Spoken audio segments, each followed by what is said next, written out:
Today's podcast is brought to you by Behind the Deck with Kevin Scott. And you can find that on major podcast platforms. You can also find us on all major podcast So I feel like this has been a busy week, and what I've just discovered sitting here this morning, having just walked out in the humid air outside, and yes, I'm already complaining about the heat. That took. Wow. That a lot more has happened. For example, Microsoft has announced Windows 10 version 21H1. Mm-hmm. Apple released their earnings. You won't be surprised to discover they made a few bucks. It's almost like I shouldn't have went to sleep. Yeah. I'm really looking forward to that 21H1 and all the Windows Hello camera updates, and that's about... Right. Actually, it's possible. We should probably check for updates here. Or is that happening in May? I was going to say it's possible. I think it's got to be next month. No, not 21. I'm saying the news and interest thing. That's coming. That could have happened. What do we got here? I have a cumulative update preview. Maybe. Anyway, we'll see. We'll see. Yeah. Samsung also announced a bunch of Galaxy books, which they had this really big event, and like Panos was on the stage, and like Intel was on the stage, and I'll be kind of honest, I didn't really quite understand what. Yeah, there's nothing there. Well, they kept talking about we co-engineered. That's great. Co-engineered, yeah. What is it? So, I know. So Samsung has been making Windows PCs for over 20 years. In fact, I bought the very first PC that was ever sold at the Boston Microsoft store. It was the year that Windows 8 came out, so whatever year that was, 2012? Oh, yeah, I remember that. Was that the tablet PC you're talking about? No, I bought a Samsung, which is still, to this day, an incredibly thin and light machine for given how big it is. The screen and everything. It's nice, for the day. But anyway, yeah, oftentimes with PC makers, you'll see talk of Microsoft partnering, but this engineering thing is a little unique, right? Like, you'd almost have to go back. I could be wrong. There's probably another one in there, but the one I always remember is the very first generation HP Spectre X360. When we went to the reviewers workshop for that, Gabe All was there from Microsoft, and they were talking about how they had kind of co-engineered that. So maybe there's, I don't know, maybe there's something going on. I don't know why you would want Microsoft's help with anything, frankly, as a PC maker, but. Yeah, I don't know. I was waiting for the one thing we haven't seen from Samsung, which they could effectively do probably better, maybe even than Qualcomm, is they could build an ARM PC. I mean, Samsung makes ARM chips for their phones, their Galaxy phones, outside the U.S. Samsung, I think. Yeah. Like you mean on their own chipsets, or like the Samsung Enos or whatever that is. Excellent. Yeah. So that would require Microsoft to port Windows 10 on ARM to that chipset, though, right? Wouldn't it? Yeah. Probably not a big deal. I mean, I would imagine Microsoft's like, somebody wants to build an ARM machine? Like, they would... I think there is a Galaxy book, something that's Windows 10 on ARM, I think. Is it Qualcomm, though?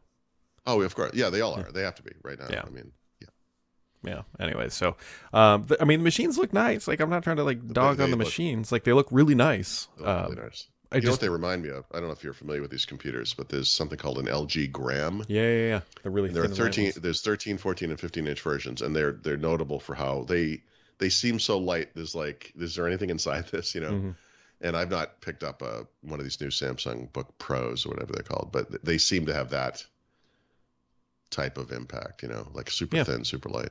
Nice. Yeah, I mean, they look like nice machines. So yeah. You can go check those out. Spotify now has a whole bunch more users, 356 million to be exact. Yeah.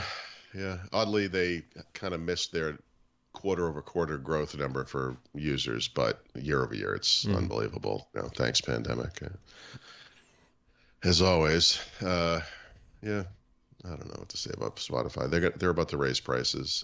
Yeah, I saw that too. That was. I think they announced it yesterday or the day before, something like that. So in the U.S., for now, it's only the family plan that's being impacted. I think worldwide, it's actually all the plans, or at least in other countries. So, yeah, we'll see. Yeah, we'll see. We will see. Other things you can see is you can check out Behind the Tech with Kevin Scott. This week we're talking about the Charlie Stross, I believe is how you pronounce that, award-winning sci-fi author. You can find links in the description of this podcast. He is available on all major podcast platforms, and there is a wide and diverse back catalog that is worth exploring. That is Behind the Tech with Kevin Scott, the Chief Technology Officer over at the Microsofts. So Apple made more money, more revenue in a quarter than the GDP of Luxembourg. Oh, so let's see. It was 89. It was basically 90 billion, right? Microsoft earned 41, 41. So 40 something. 41. Okay, we'll go with 41. And Google made 50. So basically, they made as much revenues as Google and Microsoft combined. And I want you to go back in time just a few years and try to imagine any company being able to claim such a thing. It's incredible. Yes, I'm literally going to be reading an email here because Microsoft just sent me an email. It says, this morning, Microsoft has announced that it has acquired Kinvolk, the creator and distributor of flat car containers for Linux.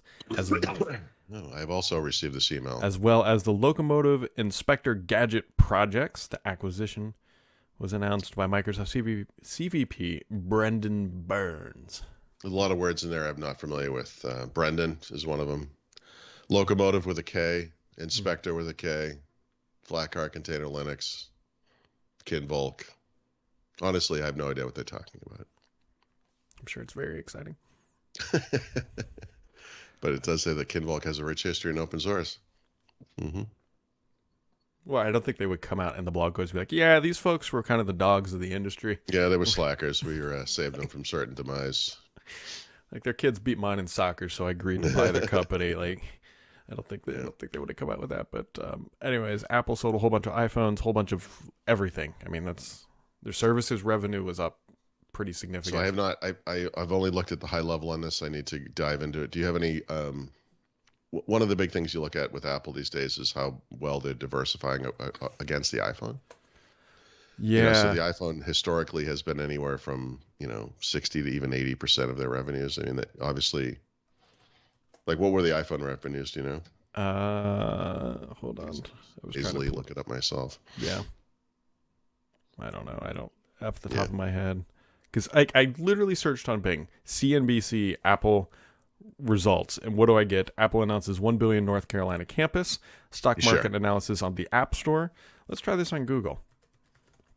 Okay, well, so 89.6, we'll call it, billion in net in revenue. Oh, look at that first result. And iPhone is 48. So 48, that's over half, but it's actually not much over half. Okay. But I mean, it's amazing how much bigger iPhone is than their other businesses. The Mac was 9 billion in revenues, which, by the way, was almost double from the previous year. iPad also almost double, 7.8 billion. Wearables, 7.8 billion. And services, 17 billion. So they're doing something right. They're making a lot of hardware, and they're selling a lot of hardware. They did say that they are expecting supply constraints in I believe the second half of the year, but it wasn't with their own chips. It's like the other chips that are on the board that they sell. So right. So I'm sorry, I'm just obsessed by numbers. It's interesting to me, like the iPhone number is not double, but it's 48 versus 29 year over year. So this tells me a couple of things. But the big one is that this product mix they have this year was highly desirable in ways that last year's were not, for some reason. It could be timing. I honestly don't think the new phones are much different from the 12s versus the 11s, but it does have that classic iPhone 4 style, which I think some people like that might have contributed. But it's interesting how much better this thing is year over year. Yeah. I mean, the Apple ship is not sinking. If anybody was worried that was going to be it, I mean, what did we used to say when we described Apple? The beleaguered Cupertino company. Back when it was beleaguered. Now it beleaguers others. Yeah, now other people are literally shadows in their $90 billion quarter. I mean, Yeah. you wonder how long that is sustainable. You wonder if in a year we from said that now. 5 years ago. Yeah. I mean, it's obviously all things come to an end, but I mean, antitrust may ultimately be their undoing. It's kind of hard to say yet, but we'll see. I don't Yeah. see any competitor coming up. I mean, but Samsung sold more phones than Apple in this past quarter, for example, right? Samsung is a tiny thing compared to Apple. It's not even Yeah. close. Because the margins that Apple commands, I mean, they've Excuse me one got second. a lot of efficiency across the board. Did you just kick a cat? Yep. All right. I don't know if you could hear her, but she was No. just sitting next to me going, meow, meow, meow. Apparently, the sound of my voice sometimes indicates that I want to pet an animal, and that's not the case. Yeah, my wife puts up with that stuff. I don't. It's not flying in my office. I think the cat was flying. The cat was flying. I ushered her out of the room. I didn't. She wasn't airborne. I'm not an animal. I mean, I'm still just dumbfounded by $90 billion in a quarter. I mean, I know. that's No, it's.